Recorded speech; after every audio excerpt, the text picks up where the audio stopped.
പ്രിയപ്പെട്ടവരെ, മക്കയെ സ്നേഹിക്ക്, മദീനയെ സ്നേഹിക്ക്. മുത്തുനബിയുടെ റൗള കാണ്, പരിശുദ്ധമായ കഅബാലയം കാണ്.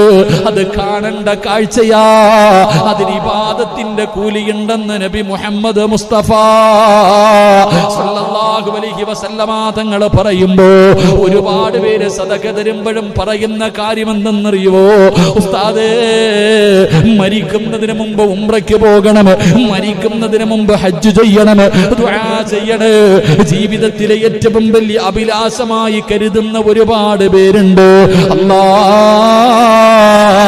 മരിക്കുന്നതിന് മുമ്പ് കഅബ കാണാൻ ഞങ്ങൾക്ക് ഭാഗ്യം തരണേ അല്ലാഹ്.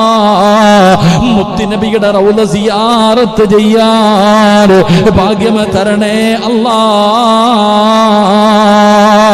അതുകൊണ്ട് എന്റെ പ്രിയപ്പെട്ടവരോട് അല്ലാഹു തന്ന കണ്ണുകൊണ്ട് കാണാൻ പറഞ്ഞത് കഅബയാണ്. കണ്ട ഇബാദത്തിന്റെ കൂലിയാണ്.